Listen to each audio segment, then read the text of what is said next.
کے نام سے جو بے انتہا مہربان نہایت رحم فرمانے والا ہے. الف لام میم غلبت الروم فی ادنی الارض وهم من بعد غلبهم سیغلبون فی بضع سنین للہ الامر من قبل ومن بعد ویومئذ یفرح المؤمنون. الف لام میم رومی قریب کی سرزمین میں مغلوب ہو گئے جو عیسائی تھے. مسلمانوں کی ہمدردیاں ان کے ساتھ تھیں اور اپنی اس مغلوبیت کے بعد چند سال کے اندر وہ غالب ہو جائیں گے. ان کا مقابلہ ایرانیوں سے رہتا تھا، فارسیوں سے، اور وہ مشرک تھے. مشرکین مکہ کی ہمدردیاں ان کے ساتھ تھیں. لہذا جب ایران اور روم کی جنگ میں رومیوں کو شکست ہوئی تو مسلمانوں کو بہت دکھ پہنچا، لیکن اس پر یہ بتا دیا گیا کہ غمگین نہ ہو، یہ جیت ہار ہوتی رہتی ہے. چند ہی سالوں میں یہ ہارے ہوئے لوگ پھر جیت جائیں گے، پھر پانسا پلٹ جائے گا. تو اس سے یہ پتہ چلتا ہے کہ دنیا میں تو انسان کے لیے کامیابی اور ناکامی دونوں چیزیں آتی رہتی ہیں اور یہ دونوں ہی چیزیں امتحان ہوتی ہیں، لیکن اصل چیز آخرت ہے.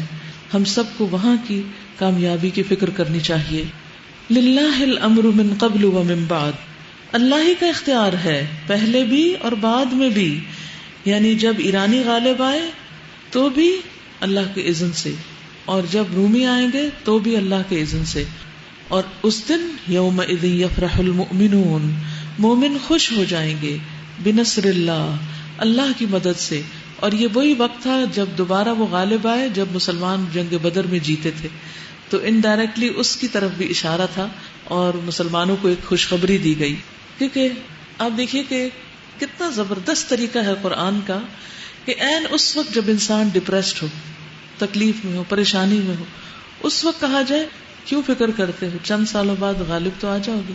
جیسے آج دنیا کے کچھ حصوں میں مسلمان بہت مغلوب ہیں، ان پر طرح طرح کے ظلم و ستم ڈھائے جا رہے ہیں. ایسے میں ساری امت کے اوپر ایک ڈپریشن کسی کیفیت طاری ہے، کوئی بھی ہوپ فل نہیں ہے. لیکن نہیں، ایسے حالات میں بھی ہوپ فل رہنا چاہیے کہ چند سال کی بات ہے. ہم اگر اللہ سبحانہ وتعالیٰ کو راضی کریں، استغفار کریں، اللہ کی طرف رجوع کریں، اپنے اندر کی اصلاح کریں تو اللہ کی مدد ہمارے ساتھ ہے. کیونکہ اللہ سبحانہ وتعالیٰ ہمیشہ مومنوں کی مدد کرتا ہے اگر وہ سچے مومن ہوں. تو ہم ساری کوششیں اس پر لگا دیں کہ ہم اپنے ایمان کو درست کریں تو اللہ کی مدد پھر آ جائے گی. لیکن ایسا کہنے والے کو اڑا دیا جاتا ہے کہ تم کیسی باتیں کرتے ہو. اس وقت شکست کے وقت فتح کی باتیں، شکست کے وقت جیتنے کی باتیں، امید کی باتیں. ہاں، قرآن کا انداز یہی ہے کہ غمگین نہ ہو، چند ہی سالوں کی بات ہے. اور یہ اصول زندگی کے ہر موقع پر یاد رکھیں.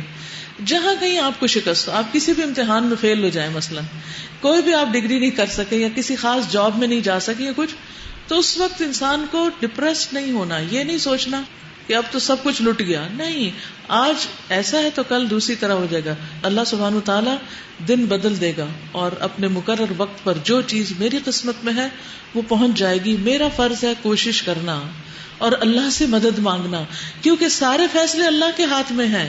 کوئی چیز اللہ کے حکم کے بغیر نہیں ہوتی. بنصر اللہ، اللہ کی مدد کے ساتھ. تو ہمیں وہ اسباب اور حالات پیدا کرنے چاہیے کہ اللہ کی مدد آ جائے. بنصر اللہ ینصر من یشاء، وہ جس کی چاہتا ہے مدد کرتا ہے، اور اس کی مشیت اس کی حکمت سے خالی نہیں ہوتی. وہو العزیز الرحیم، اور وہ زبردست ہے، رحم فرمانے والا ہے. وعد اللہ، اللہ کا وعدہ ہے. لا یخلف اللہ وعدہ، اللہ اپنے وعدوں کے خلاف نہیں کرتا. ولکن اکثر الناس لا یعلمون، لیکن لوگوں کی میجورٹی، اکثریت علم نہیں رکھتی، جانتی نہیں. چونکہ ان کے پاس علم نہیں، اس لیے وہ اللہ تعالیٰ کے بارے میں بھی برے برے گمان کرتے ہیں. کہاں ہے اللہ؟ نعوذ باللہ، کیسی کیسی باتیں کرتے ہیں. کہاں ہے اللہ؟ اللہ فلاں کی مدد کیوں نہیں کرتا، فلاں کی کیوں نہیں. اللہ اپنے عرش پر ہے، موجود ہے، سب کچھ دیکھ رہا ہے، اس کے سامنے ہو رہا ہے، اس کی حکمت کے ساتھ، اس کی مشیت مصلحت کی وجہ سے ہو رہا ہے. اصل ضرورت ہے کہ ہم اپنے آپ کو پہچانے کہ ہم کہاں ہیں اور ہم کیا کر رہے ہیں. ہمیں اپنی اصلاح کی ضرورت ہے. اللہ تعالیٰ کے فیصلے ظالمانہ نہیں ہوا کرتے. یعلمون ظاہرا من الحیات الدنیا وہم عن الآخرۃ ہم غافلون، وہ دنیا کی ظاہری زندگی کو جانتے ہیں، بس دنیا میں جو جیتا اس کی واہ واہ اور جو ہار گیا اس کی اوئے اوئے. نہیں، یہ جیت اور ہار کوئی معنی نہیں رکھتی. یہ تو صرف ظاہری سطحی وقتی چیزیں ہیں. اصل فکر تو اپنی آخرت کی کرنی چاہیے. وَهُمْ عَنِ الْآخِرَةِ هُمْ غَافِلُونَ. اور یہ سارے بھاگ دوڑ کر رہے ہیں صرف دنیا میں جیتنے کے لیے، حالانکہ ساری ہار جیت تو اصل میں آخرت کی ہے. اس کی فکر کرو. کیا آج ہم مسلمان ان آیات کے مطابق سوچتے ہیں دنیا میں ہونے والی ہار جیت کو سامنے رکھتے ہوئے؟ نہیں. ہم صرف ایک شور مچانا جانتے ہیں. جب ہمارے اوپر کوئی آتا ہے ہم غفلت کی میٹھی نیند سوتے ہیں، ہم ہر طرح کی برائیاں کرتے ہیں، پھر جب مار پڑنے لگتی ہے تو پھر چیخنا شروع کر دیتے ہیں، اور جب مارنے والا ادھر ادھر ہو جاتا ہے پھر سو جاتے ہیں. تو ہم اپنی اصلاح نہیں کرتے. اس لیے بہت ضروری ہے کہ ہر شخص اپنے آپ کو درست کرنے کی کوشش کرے اور اس کے ساتھ دوسروں کو، تاکہ یہ سین پلٹ جائے. اولم یتفکروا فی انفسہم. کیا انہوں نے کبھی اپنے آپ میں غور و فکر نہیں کیا؟ اپنے اندر غور و فکر کریں. کتنی حیرت کی بات ہے. یعنی خود پہ غور و فکر کرو، اپنے اندر جھانک کر دیکھو، اپنی خیر اور شر کو پہچانو، اپنی عادات کو دیکھو، اپنے نفس کا محاسبہ کرو، اپنے جسم کی ساخت کے اوپر غور کرو.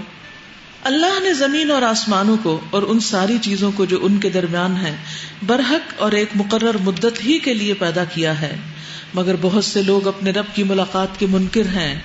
اور کیا یہ لوگ کبھی زمین میں چلے پھرے نہیں کہ انہیں ان لوگوں کا انجام نظر آتا جو ان سے پہلے گزر چکے ہیں؟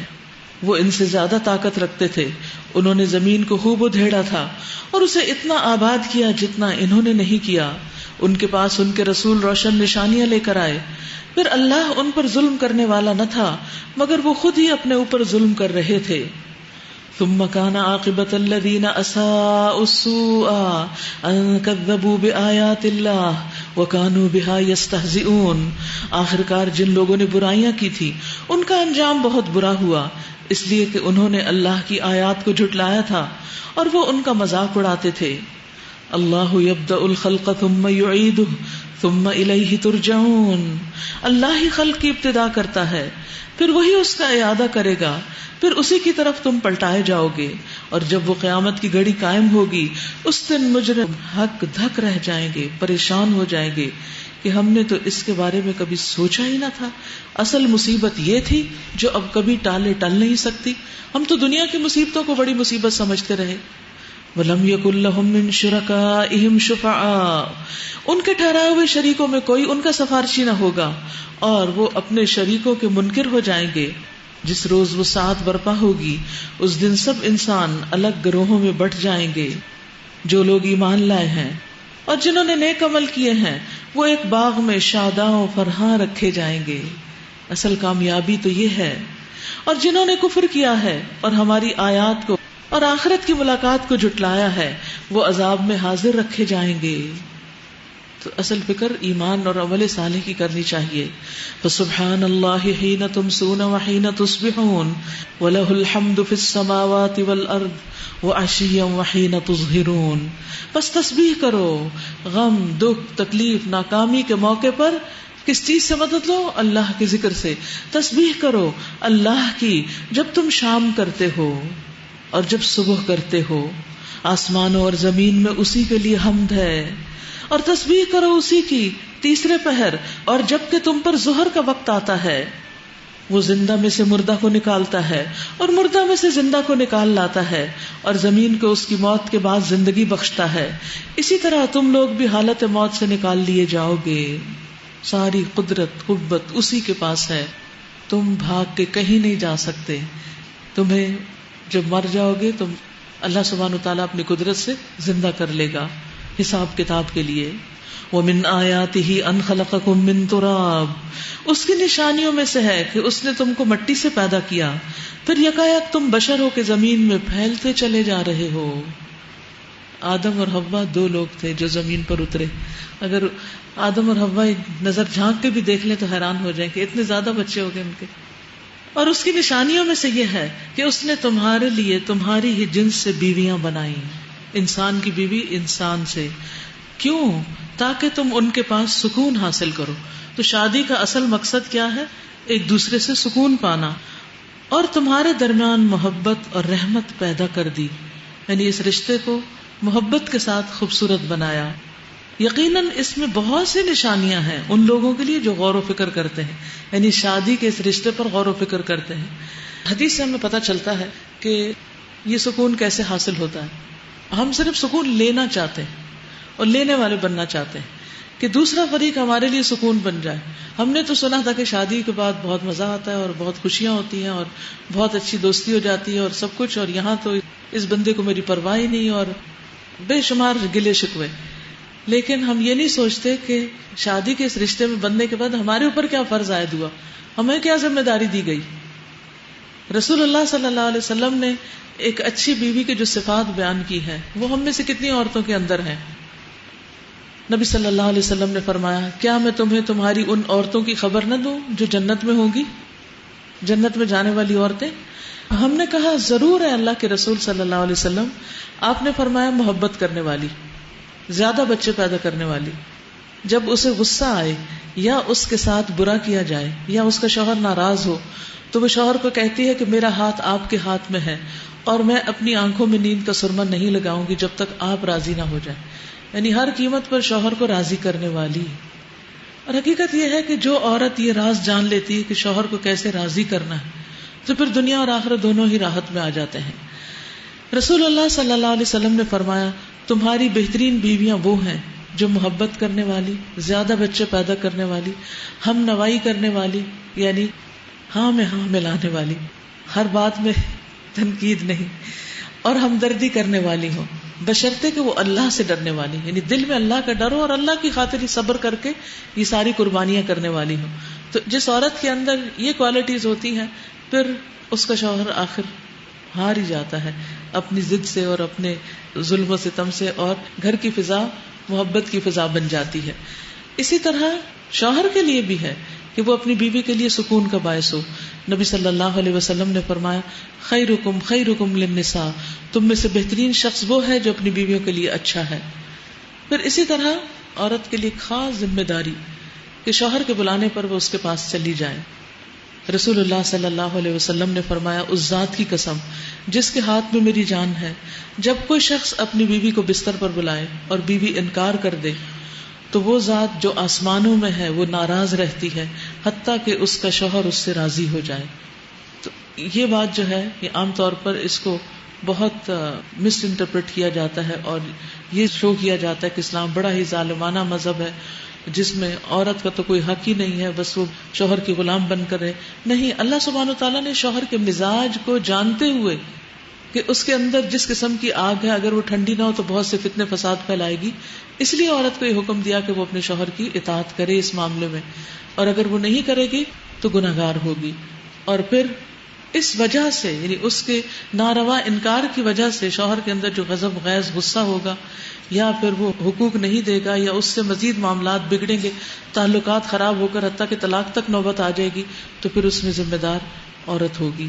یعنی اگرچہ شوہر کا ظلم وہ بھی اللہ تعالیٰ دیکھتا ہے, لیکن سبب کیا ہے, ریزن کیا ہے, روٹ کاز کیا ہے, اس کو جاننے کی ضرورت ہے. وَمِنْ آيَاتِهِ خَلْقُ السَّمَاوَاتِ وَالْأَرْضِ وَاخْتِلَافُ أَلْسِنَتِكُمْ وَأَلْوَانِكُمْ, اور اس کی نشانیوں میں سے آسمانوں اور زمین کی پیدائش, اتنی بڑی بڑی چیزیں پیدا کی اس نے, اور تمہاری زبانوں اور تمہارے رنگوں کا اختلاف. زبانوں کا اختلاف, کوئی چائنیز بولتا, کوئی جاپنیز, کوئی کورین, کوئی انگلش, کوئی فرینچ, کوئی جرمن, بے شمار زبانیں. ایک ماں باپ کی اولاد اتنی بے شمار زبانیں بولنے لگ گئی, کتنی حیرت کی بات ہے. اور یہ بھی اللہ کی نشانیوں میں سے ایک نشانی کہ انسان کن الفاظ کے ساتھ اپنے دل کی بات, اپنا مدعا ظاہر کرتا ہے, بیان کرتا ہے. وَأَلْوَانِكُمْ, اور تمہارے رنگ. اس پلانٹ پہ پائے جانے والے ہر شخص کا اپنا رنگ یونیک ہے. اپنے ساتھی کے ساتھ ہاتھ ملا کے دیکھیں شیڈ فرق ہے یا نہیں, ہر ایک کا دوسرے سے مختلف ہے. چاہے ایک ماں باپ کی اولاد ہو, سب بچوں کا شیڈ آپس میں مختلف ہوتا ہے. تو یہ اللہ سبحانہ وتعالیٰ کی قدرت کی نشانی. تمہارا رنگ, رنگ سے مراد صرف گورا اور کالا رنگ نہیں ہے, اس سے مراد رنگوں میں بھی پھر رنگ, سفید کی بھی کئی قسمیں ہیں, اور اس کے علاوہ بھی جو رنگ ہیں ان میں بھی شیڈز فرق ہیں. ان فی ذلک لآیات للعالمین, یقیناً اس میں بہت سی نشانیاں ہیں دانش مند لوگوں کے لیے. ومن آیاتہ منامکم باللیل والنہار, اور اس کی نشانیوں میں سے تمہارا رات اور دن کو سونا. خاص طور پر آج کل قیلولہ آپ سب لازم امید کرتے ہوں گے کیونکہ اس سے رات کی نماز آسان ہو جاتی ہے. اور تمہارا اس کے فضل کو تلاش کرنا ہے. یقیناً اس میں بہت سی نشانیاں ہیں ان لوگوں کے لیے جو غور سے سنتے ہیں. اور اس کی نشانیوں میں سے ہے کہ وہ تمہیں بجلی کی چمک دکھاتا ہے، خوف کے ساتھ بھی اور طمع کے ساتھ بھی، اور آسمان سے پانی برساتا ہے، پھر اس کے ذریعے سے زمین کو اس کی موت کے بعد زندگی بخشتا ہے۔ یقیناً اس میں بہت سی نشانیاں ہیں ان لوگوں کے لیے جو عقل سے کام لیتے ہیں۔ اور اس کی نشانیوں میں سے یہ ہے کہ آسمان اور زمین اسی کے حکم سے قائم ہے، ایسی چھت جس کے کوئی پلرز نظر نہیں آتے اس نے تھام کے رکھے ہوئے ہیں، اور ستارے سیارے بھی سب کے سب۔ پھر جو ہی کہ اس نے تمہیں زمین سے پکارا، بس ایک ہی پکار میں اچانک تم نکل آؤ گے۔ یعنی اللہ کی طاقت کو دیکھو، اس سارے ستاروں سیاروں کو اس نے تھام رکھا ہے، اس کی طاقت اور کنٹرول اور قدرت ہے، ایسے ہی وہ تم پر بھی کنٹرول رکھتا ہے۔ جب تم زمین کے اندر ہوگے ایک آواز دے گا تم سب اٹھ کے آ جاؤ گے۔ وَلَهُ مَن فِي السَّمَاوَاتِ وَالْأَرْضِ كُلٌّ لَهُ قَانِتُونَ، آسمانوں اور زمین میں جو بھی ہیں اس کے بندے ہیں، سب کے سب اسی کے تابع فرمان ہیں۔ وہی ہے جو تخلیق کی ابتدا کرتا ہے، پھر وہی اس کا اعادہ کرے گا، اور یہ اس کے لیے آسان تر ہے۔ آسمانوں اور زمین میں اس کی صفت سب سے برتر ہے، اور وہ زبردست اور حکیم ہے۔ وہ تمہیں خود تمہاری اپنی ذات سے ایک مثال دیتا ہے۔ کیا تمہارے ان غلاموں میں سے جو تمہاری ملکیت میں ہیں کچھ غلام ایسے بھی ہیں جو ہمارے دیے ہوئے مال و دولت میں تمہارے ساتھ برابر کے شریک ہو، اور تم ان سے اس طرح ڈرتے ہو جس طرح آپس میں اپنے ہمسروں سے ڈرتے ہو؟ اس طرح ہم آیات کو کھول کر پیش کرتے ہیں ان لوگوں کے لیے جو عقل سے کام لیتے ہیں، مگر یہ ظالم بے سمجھے بوجھے اپنے تخیلات کے پیچھے چل پڑے ہیں۔ اب کون اس شخص کو راستہ دکھا سکتا ہے جسے اللہ نے بھٹکا دیا ہو؟ ایسے لوگوں کا تو کوئی مددگار نہیں ہو سکتا۔ فَأَقِمْ وَجْهَكَ لِلدِّينِ حَنِيفًا، پس اے نبی صلی اللہ علیہ وسلم اور نبی صلی اللہ علیہ وسلم کے پیروکارو، یکسو ہو کر اپنا رخ اس دین کی سمت میں جما دو، یعنی وہ دین جسے قرآن پیش کر رہا ہے، جس میں عبادت اور اطاعت کا مستحق صرف اللہ ہے، جس میں الوہیت اور ساری اسماء و صفات صرف ایک اللہ کی ہیں، اچھی اچھی صفات اور اچھے اچھے نام، جس کا کوئی شریک نہیں۔ تو پھر تمہاری سوچ، تمہارا قول، تمہاری گفتگو، تمہارے اعمال سب کے سب اس کی خاطر ہونی چاہیے۔ اپنا چہرہ اس کی طرف جما دو، یعنی بالکل فوکسڈ ہو جاؤ اللہ کی طرف، ادھر ادھر نہیں دیکھنا۔ جب دیکھو کہ اس کو کیا پسند ہے، یعنی اس کے بن جاؤ۔ تمہاری اخلاق، سیرت، کردار، اعمال، ہر چیز میں اللہ کی چھاپ ہو۔ فطرت اللہ التی فطر الناس علیہا، اس فطرت پر جس پر اللہ نے انسانوں کو پیدا کیا ہے۔ لا تبدیل لخلق اللہ، اللہ کی بنائی ہوئی ساخت بدلی نہیں جا سکتی، یعنی اللہ نے انسان کو اپنا بندہ بنایا اور بندگی کے لیے پیدا کیا، تو بندے کو کچھ اور بنانا جو ہے، شیطان بنانا جو ہے، یہ اس کی فطرت کے خلاف ہے۔ یعنی انسان کو غلط طرف جانے میں اگرچہ مزہ آتا ہے، لیکن اپنے بہت سی چیزوں کو، اپنے بہت سے جو سوچے ہیں یا اپنے بہت سے من پسند راستے ہیں ان کو ختم کر کے انسان اللہ کی طرف رجوع کرتا ہے، تو اللہ تعالیٰ اس کے لیے آسان کر دیتا ہے۔ لا تبدیل لخلق اللہ، اللہ کی بنائی ہوئی ساخت بدلی نہیں جا سکتی، یعنی یہ نہیں ہو سکتا کہ اللہ تعالیٰ نے جس کو الہ نہیں کہا انسان اس کو الہ مان لے، پتھر اور بت کو اپنا الہ سمجھ کے اس کے آگے جھکے۔ یہ انسان کے فطرت کے خلاف ہے سب کچھ، لیکن انسان صرف جب ظاہر پرستی پر آتا ہے تو ایسی غلطیاں کرتا ہے اور شیاطین اور ماحول کی وجہ سے متاثر ہو جاتا ہے۔ ذالک الدین القیم، یہ بالکل درست دین ہے۔ ولکن اکثر الناس لا یعلمون، لیکن اکثر لوگ جانتے نہیں۔ قائم ہو جاؤ اس بات پر، منیبین الیہ، اللہ کی طرف رجوع کرتے ہوئے، واتقوا، اور اس سے ڈرتے ہوئے، واقیموا الصلاۃ، اور نماز قائم کرو، ولا تکونوا من المشرکین، اور مشرکین میں سے نہ ہو جاؤ۔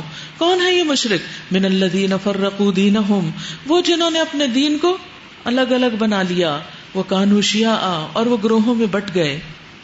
کل حزب بما لدیہم فرحون، ہر ایک گروہ کے پاس جو کچھ ہے اسی میں وہ مگن ہے۔ یعنی اللہ نے تو ایک ہی دین یعنی دین اسلام پیدا کیا جس کی بنیاد توحید پر ہے، توحید کے علاوہ جتنے بھی راستے ہیں شرک کے، یہ بعد کی پیداوار ہیں۔ تو اس لیے انسان اگر توحید کو چھوڑ کر کسی اور چیز کی طرف جاتا ہے تو وہ دراصل شرک اختیار کرتا ہے، شرک کی طرف چلا جاتا ہے۔ وَإِذَا مَسَّ النَّاسَ ضُرٌّ دَعَوْا رَبَّهُمْ مُنِيبِينَ إِلَيْهِ، لوگوں کا حال یہ ہے کہ جب انہیں کوئی تکلیف پہنچتی ہے تو اپنے رب کی طرف رجوع کر کے اسے پکارتے ہیں۔ پھر جب وہ کوئی اپنی رحمت کا مزہ چکھاتا ہے تو یکا یک ان میں سے کچھ لوگ شرک کرنے لگتے ہیں، یعنی دوسروں کو کریڈٹ دینے لگتے ہیں تاکہ ہمارے کیے ہوئے احسان کی ناشکری کریں. اچھا مزے کر لو، ان قریب تمہیں معلوم ہو جائے گا کیا ہم نے کوئی سند اور دلیل ان پر نازل کی ہے جو شہادت دیتی ہو اس شرک کی صداقت پر جو یہ کر رہے ہیں. جب ہم لوگوں کو رحمت کا مزہ چکھاتے ہیں تو وہ اس پر پھول جاتے ہیں، اور جب ان کے اپنے کیے کرتوتوں سے ان پر کوئی مصیبت آتی ہے تو یکا یک وہ مایوس ہونے لگتے ہیں. کیا یہ لوگ دیکھتے نہیں کہ اللہ ہی رزق کشادہ کرتا ہے جس کا چاہتا ہے اور تنگ کرتا ہے جس کا چاہتا ہے. یقیناً اس میں بہت سی نشانیاں ہیں ان لوگوں کے لیے جو ایمان لاتے ہیں. بس اے مومن، رشتہ دار کو اس کا حق دے دو اور مسکین اور مسافر کو اس کا حق. یہ طریقہ بہتر ہے ان لوگوں کے لیے جو اللہ کی خوشنودی چاہتے ہوں، یریدون وجہ اللہ، جو اللہ کا چہرہ چاہتے ہوں. وَأُولَئِكَ هُمُ الْمُفْلِحُونَ، اور یہی لوگ دراصل فلاح پانے والے ہیں، کامیاب ہونے والے ہیں. صدقہ خیرات تو سب کرتے ہیں، لیکن صدقہ خیرات کرتے وقت ہمیشہ ایک بات یاد رکھیے کہ صرف یہ کہنا کافی نہیں کہ اچھا اللہ سے جزا چاہیے، اللہ کی خاطر ہے، اللہ بدلہ دے گا. خاص طور پر کہا کیجئے کہ اللہ کے چہرے کو دیکھنے کے لیے، کیونکہ یوم المزید میں جب اللہ سبحانہ و تعالیٰ اپنا آپ دکھائیں گے تو اس سے بڑی لذت انسان کے لیے اور کوئی بھی نہیں ہوگی. تو اس لیے خصوصی طور پر اللہ کے چہرے کی خاطر خرچ کرنا چاہیے. رسول اللہ صلی اللہ علیہ وسلم نے فرمایا، تم جو کچھ بھی اللہ کا چہرہ چاہنے کے لیے خرچ کرو گے تو تمہیں اس پر ثواب ملے گا. یعنی بندوں کا چہرے کے لیے نہیں، کیونکہ عام طور پر کیا ہوتا ہے جب ہم کچھ خرچ کرتے ہیں تو دیکھتے ہیں اچھا کوئی دیکھ رہا ہے کہ نہیں، لوگوں کے چہرے متوجہ ہو جائیں. نہیں، لوگوں کے چہرے نہیں، اللہ کا چہرہ. حتیٰ کہ اس لقمے پر بھی جو تم اپنی بیوی کے منہ میں رکھو گے، یعنی بیوی کو بھی جو کھلاؤ گے وہ بھی تمہارے لیے اجر و ثواب کا باعث بنے گا اگر تمہاری نیت درست ہوئی. پھر رشتہ دار پر خرچ کرنا، یہ بھی بہت بہترین کاموں میں سے ہے.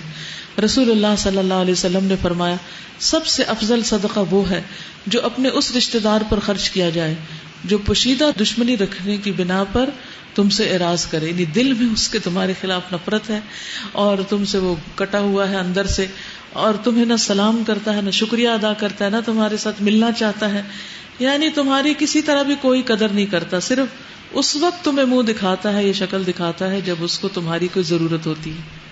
یعنی بعض لوگ ایسے ہوتے ہیں نا، سال بھر آپ انہیں نہیں دیکھیں گے لیکن صرف اس وقت وہ آئیں گے آپ کے پاس جب انہیں آپ سے کوئی مطلب ہوگا. تو ایسی صورت میں انسان پھر بھی اللہ کا شکر ادا کرے کہ اللہ تیرا شکر تو نے مجھے دینے والا بنایا، مجھے اس حال میں نہیں رکھا جس میں تو نے اس کو رکھا ہوا ہے کہ ظاہری تکلیفیں بھی اور دل بھی اس کا غم کے گھونٹ پیتا رہتا ہے اس نفرت اور حسد کی وجہ سے. کیونکہ جس کے پاس نہیں ہوتا اور جس کے پاس ہوتا ہے ان دونوں کا آپس میں عام طور پر تعلق پر حسد والا ہو جاتا ہے. جس کے پاس نہیں وہ حسد کرنے لگتا ہے کس سے؟ جس کے پاس ہوتا ہے، اور وہ اس سے خوش نہیں ہوتا. تو ایسے لوگوں کو دینا کہ جو آپ سے خوش ہی نہیں، جو آپ سے راضی نہیں، آپ کی کسی چیز سے متفق ہی نہیں، تو وہ اصل میں اس کا اجر بہت بڑا ہے. پھر اس کے بدلے میں انسان اللہ کا چہرہ پاتا ہے. رسول اللہ صلی اللہ علیہ وسلم نے فرمایا، سب سے افضل صدقہ وہ ہے جو اس رشتہ دار کو دیا جائے جو پوشیدہ دشمنی رکھنے کی بنا پر تم سے اعراض کرتے. پھر قطع رحمی کرنے والے کے ساتھ صلہ رحمی کرنا. آپ نے فرمایا، لیس الواصل بالمکافہ، بدلے میں صلہ رحمی کرنے والا صلہ رحمی نہیں کرتا، بلکہ صلہ رحمی کرنے والا وہ ہے کہ جب اس کے ساتھ رشتہ کاٹا جا رہا تب بھی وہ رشتہ جوڑے رکھے، پھر بھی وہ ملتا رہے، اپنی طرف سے جو کر سکتا ہے وہ کرتا رہے. تو اس لیے انسان کو اپنے اعمال خالصتاً اللہ کی خاطر کرنے چاہیے، اللہ کی رضا پانے کے لیے. وما آتیتم من ربا لیربو فی اموال الناس فلا یربو عند اللہ، جو سود تم دیتے ہو تاکہ لوگوں کے اموال میں شامل ہو کر وہ بڑھ جائے، اللہ کے نزدیک وہ نہیں بڑھتا. یہ پہلی آیت ہے جو سود کی مذمت میں نازل ہوئی ہے. اس کے بعد دوسری آیات ہے سورۃ البقرہ اور آل عمران کی جو آپ پڑھ چکے ہیں. وما آتیتم من زکاة تریدون وجہ اللہ فاولئک هم المضعفون، اور جو زکوٰۃ تم اللہ کی خوشنودی حاصل کرنے کے لیے دیتے ہو اسی کے دینے والے در حقیقت اپنے مال بڑھاتے ہیں. یعنی ہمارے تو جو پلس مائنس ہے وہ اور ہے، لیکن اللہ کے ہاں کچھ اور ہے. ہمیں تو یوں لگتا ہے جیسے سود لینے سے مال زیادہ ہو گیا، کاؤنٹنگ بڑھ گئی ہے، اور زکوٰۃ نکالنے سے وہ گراف نیچے آ گیا ہے. لیکن اللہ کے ہاں زکوٰۃ دینے سے مال بڑھ جاتا ہے اور سود دینے سے گھٹ جاتا ہے. اللہ الذی خلقکم ثم رزقکم ثم یمیتکم ثم یحییکم هل من شرکائکم من یفعل من ذلکم من شیء سبحانہ وتعالی عما یشرکون. اللہ ہی ہے جس نے تم کو پیدا کیا، پھر تمہیں رزق دیا، پھر وہ تمہیں موت دیتا ہے، پھر وہ تمہیں زندہ کرے گا. کیا تمہارے ٹھہرائے ہوئے شریکوں میں کوئی ایسا ہے جو ان میں سے کوئی بھی کام کرتا ہو؟ پاک ہے وہ اور بہت بالا و برتر اس شرک سے جو یہ لوگ کرتے ہیں. خشکی اور تری میں فساد برپا ہو گیا ہے لوگوں کے اپنے ہاتھوں کی کمائی سے، تاکہ مزہ چکھائے ان کو ان کے بعض اعمال کا، شاید کہ وہ باز آئیں. اے نبی صلی اللہ علیہ وسلم ان سے کہیے کہ زمین میں چل پھر کر دیکھو پہلے گزرے ہوئے لوگوں کا کیا انجام ہو چکا ہے، ان میں سے اکثر مشرک ہی تھے. یہ اللہ کا شکوہ ہے کہ زمین کی اکثر آبادی شرک کرتی رہی ہے، اور شرک ایسا گناہ ہے جو کبھی بھی معاف نہیں ہوگا. پس اے نبی صلی اللہ علیہ وسلم اپنا رخ مضبوطی کے ساتھ جما دیجئے اس دین راست کی سمت میں، قبل اس کے کہ وہ دن آئے جس کے ٹل جانے کی کوئی صورت اللہ کی طرف سے نہیں ہے. اس دن لوگ پھٹ کر ایک دوسرے سے الگ ہو جائیں گے، یعنی ہر ایک کو اپنی پڑی ہوگی، کوئی کسی کے ساتھ نہیں ملے گا. جس نے کفر کیا اس کے کفر کا وبال اسی پر ہے، اور جن لوگوں نے نیک عمل کیا ہے وہ اپنے لیے فلاح کا راستہ صاف کر رہے ہیں، تاکہ اللہ ایمان لانے والوں اور عمل صالح کرنے والوں کو اپنے فضل سے جزا دے. یقیناً وہ کافروں کو پسند نہیں کرتا. اس کی نشانیوں میں سے یہ ہے کہ وہ ہوائیں بھیجتا ہے بشارت دینے کے لیے اور تمہیں اپنی رحمت سے بہرہ مند کرنے کے لیے، اور اس غرض کے لیے کہ کشتیاں اس کے حکم سے چلیں، اور تم اس کا فضل تلاش کرو اور اس کے شکر گزار بنو. اور ہم نے تم سے پہلے رسولوں کو ان کی قوم کی طرف بھیجا اور وہ ان کے پاس روشن نشانیاں لے کر آئے. پھر جنہوں نے جرم کیا ان سے ہم نے انتقام لیا، اور ہم پر یہ حق تھا کہ ہم مومنوں کی مدد کرتے. پڑھیے اس جملے کو انڈر لائن کیجئے، وَكَانَ حَقًّا عَلَيْنَا نَصْرُ الْمُؤْمِنِينَ. اللہ تعالیٰ اس کو اپنے اوپر حق سمجھتا ہے مومنوں کا کہ مومنوں کی مدد کرے. وَأَنْتُمُ الْأَعْلَوْنَ إِن كُنتُم مُؤْمِنِينَ. تم ہی بلند ہو کر رہو گے اگر تم مومن ہو. تو شرط ہے ایمان کو ریوائیو کرنے کی. اگر ایمان درست ہوگا تو اللہ ضرور مدد کرے گا، اور اگر وقتی طور پر تکلیف ہو بھی رہی ہے تو بھی اللہ تعالیٰ اس کو مدد میں بدل دے گا. اس لیے ہمیں اللہ کی طرف رجوع کرنے کی ضرورت ہے، انسانوں کے آگے ہاتھ پھیلانے کی نہیں.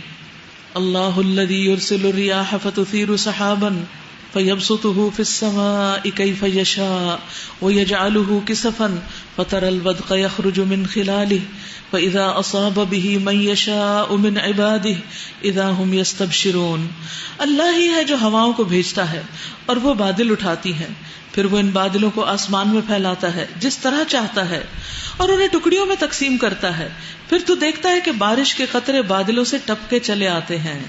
یہ بارش جب وہ اپنے بندوں میں سے جن پہ چاہتا ہے برساتا ہے تو یکایک وہ خوش خرم ہو جاتے ہیں. یعنی سخت گرمی سے انسان مایوس ہونے لگتا ہے، پریشان ہونے لگتا ہے، تو اللہ تعالیٰ کہاں سے بادل لے آتا ہے. مجھے ہمیشہ یہ حیرت ہوتی ہے کہ اتنی گرمی کو اللہ تعالیٰ کیسے ٹھنڈک میں بدل دیتا ہے.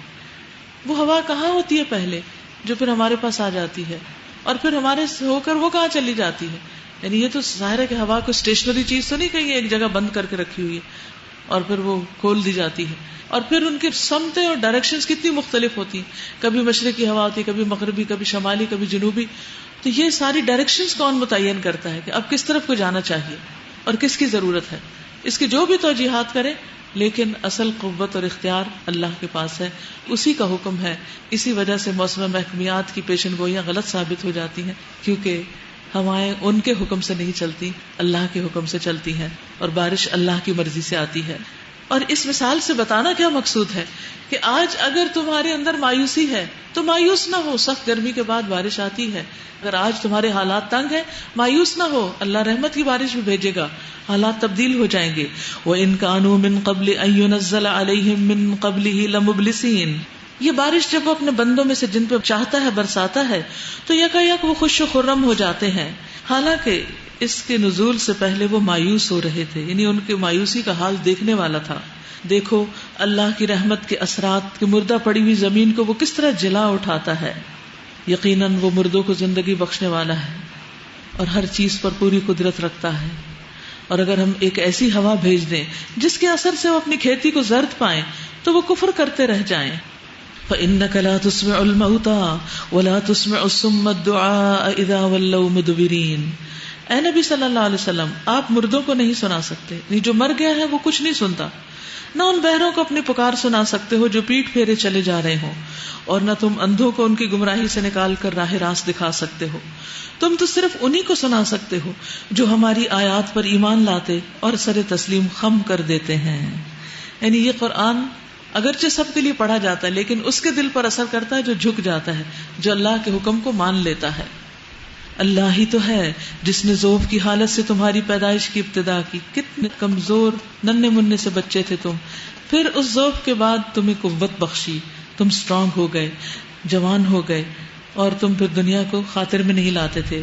پھر اس قوت کے بعد تمہیں ضعیف اور بوڑھا کر دیا، تمہارے بس میں نہ تھا کچھ بھی. یہ سب کچھ اس نے اپنی قدرت سے کیا. انسان نہ اپنے بچپن کو ریٹین کر سکتا ہے، نہ اپنی جوانی کو مینٹین کر سکتا ہے، اور نہ اپنے بڑھاپے کو روک سکتا ہے. یہ سب کچھ اللہ ہی کے ہاتھ میں ہے، اور وہ جو کچھ چاہتا ہے پیدا کرتا ہے، اور وہ سب کچھ سننے اور وہ سب کچھ جاننے والا، ہر چیز پر قدرت رکھنے والا ہے. وَيَوْمَ تَقُومُ السَّاعَةُ يُقْسِمُ الْمُجْرِمُونَ. اور جب وہ قیامت برپا ہوگی، یعنی قیامت کی گھڑی آئے گی، تو مجرم قسمیں کھا کھا کر کہیں گے ہم ایک گھڑی بھر سے زیادہ نہیں ٹھہرے، دنیا میں بس 1 منٹ رہ کے آئے ہیں. اسی طرح وہ دنیا کی زندگی میں دھوکہ کھایا کرتے تھے، مگر جو علم اور ایمان سے بہرہ مند کیے گئے تھے وہ کہیں گے اللہ کے نوشتے میں تو تم روز حشر تک پڑے رہے ہو. سو یہ وہی روز حشر ہے، لیکن تم جانتے نہ تھے. پس وہ دن ہوگا جس میں ظالموں کو ان کی معذرت کوئی نفع نہ دے گی، اور نہ ان سے معافی مانگنے کے لیے کہا جائے گا. اب دیکھیے کہ ماں کے پیٹ میں انسان سب سے تھوڑی مدت رہتا ہے، پھر اس کے بعد یہ زندگی ہے، اس میں عمومی طور پر نہیں، کچھ بچے تو خیر فوت ہو جاتے ہیں، لیکن جو زندہ رہتے ہیں وہ کئی سال تک رہتے ہیں. پھر اس کے بعد اگلی زندگی قبر کی زندگی، تو اس میں انسان اور بھی لمبی مدت رہتا ہے. پھر اس کے بعد حشر کا دن ہے، تو حشر کا دن 50,000 سال کے برابر، اور اس کے بعد ایٹرنٹی کی زندگی شروع ہو جاتی ہے، ہمیشہ کی. تو اس لیے لَتَرْكَبُنَّ طَبَقًا عَن طَبَقٍ، ایک کے بعد ایک طبق میں تم چلتے چلے جا رہے ہو، اور انسان کے ہاتھ میں کچھ بھی نہیں کہ اس کو روک لے. یعنی ہم ایک کے بعد ایک مرحلے میں چلے جا رہے ہیں. کیا ہمارے بس میں ہے کہ ہم کسی بھی چیز کو کنٹرول کر سکیں؟ کچھ بھی نہیں، کچھ بھی نہیں. بس وہ دن ہوگا جس میں ظالموں کو ان کی معذرت کوئی نفع نہ دے گی، اور نہ ان سے معافی مانگنے کے لیے کہا جائے گا. ہم نے اس قرآن میں لوگوں کو طرح طرح سے سمجھایا ہے. وَلَقَدْ ضَرَبْنَا لِلنَّاسِ فِي هَذَا الْقُرْآنِ مِنْ كُلِّ مَثَلٍ وَلَئِنْ جِئْتَهُمْ بِآيَةٍ لَيَقُولَنَّ الَّذِينَ كَفَرُوا إِنْ أَنْتُمْ إِلَّا مُبْطِلُونَ. تم خواہ کوئی نشانی لے آؤ، جن لوگوں نے ماننے سے انکار کر دیا ہے وہ یہی کہیں گے کہ تم باطل پر ہو. اس طرح ٹھپا لگا دیتا ہے اللہ ان لوگوں کے دلوں پر جو بے علم ہیں. بس اے نبی صلی اللہ علیہ وسلم صبر کیجئے، یقیناً اللہ کا وعدہ سچا ہے. فاصبر ان وعد اللہ حق ولا یستخفنک الذین لا یوقنون. اور ہرگز نہ ہلکا پائیں تم کو وہ لوگ جو یقین نہیں رکھتے. تو اس سے کیا پتہ چلتا ہے کہ فتنوں کے دور میں، تکلیفوں کے دور میں انسان کو صبر سے کام لینا چاہیے، اور ایسے وقت میں صبر کرنا عام دنوں کے مقابلے میں 50 گنا زیادہ اجر رکھتا ہے. رسول اللہ صلی اللہ علیہ وسلم نے فرمایا تمہارے بعد والا زمانہ صبر آزما ہوگا.